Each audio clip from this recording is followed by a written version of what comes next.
So today I'll be discussing the plate heat exchanger condenser, which is also known as PHE, PHX, HX, and HEX for short.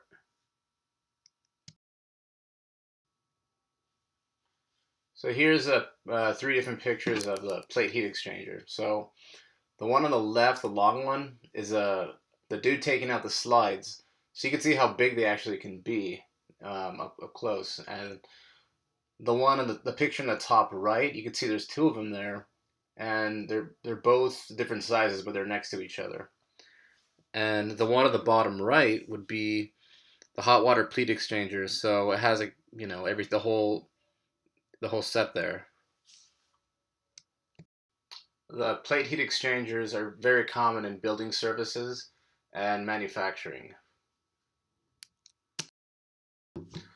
The reason why they're so popular in those places is because they're compact, they are very efficient, they're easy to service when they mess up, and it's also low maintenance. So overall, it's very universal in industries and stuff like that.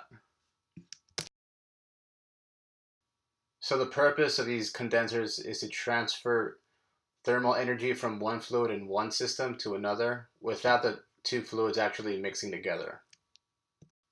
For example, in manufacturing, when you want to cool down some oil, you use water to cool it down, but this way you don't want to mix the oil and the water together, so it separates everything. So here's a picture of all the components when taken apart. So starting from the top, the carrying bar, which holds everything together and makes everything slide. And then it goes to the column, which is in the back, which holds the follower and the head together. Up next would be the follower, which holds the back plates so it doesn't slide off. And then the plate pack is when all the plates are stacked together. You can see in the back here. The guiding bar is the bar at the bottom that makes everything slide together. It's kind of like the carrying bar, but for the bottom. The clamping bolts are at the very, very bottom, and the head is at the front, so it keeps all the plates together and in place. So very briefly, I'm going to show you like a picture of where the fluid flows.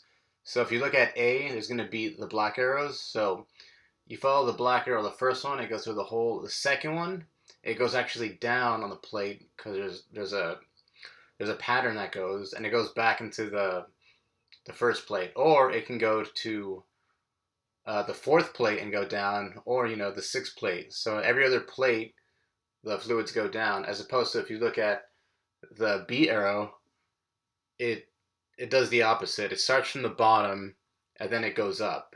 So I'm going to show you a video later on to let you know how it goes. So here's a picture of different kinds of patterns that the fluids can flow down on each individual plate. So some plates can have a zigzag, some plates can go up and down, some can go a weird way, but they sell different types for depending on what you want to do. So between plates and slides, there's a heat exchanger gasket. The gasket is molded in one piece. The material is normally an elastomer selected to suit the actual combination of temperature, chemical environment, and any other possible conditions to be considered. The gasket types are glued or clipped on. They consist of one-field gaskets, two-ring gaskets, and link. The gasket material could be NBHR, HNBR, EPDM, and VITCON. So here's a quick animation of how everything works. So we just started off on the plate, and then the gasket was added on top of it. So here's the head and the follower, along with the carrying bar on the top and the clamping bolts in the bottom. So the plates slide in individually like that. So once all the plates are stacked together, they're going to kind of like be smashed together, and then it becomes the plate pack. And these can be adjustable as well in those bars right there. So right now it's disassembling to see how the actual fluids will flow between the plates. So Notice how the fluids go, but every other plate, it goes up or it goes down, so the other one's going to come in right there. Right there.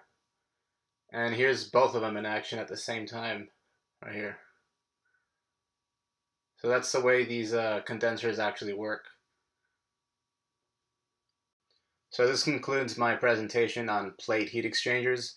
Hopefully you've learned a little bit more about these and how they work, and thank you.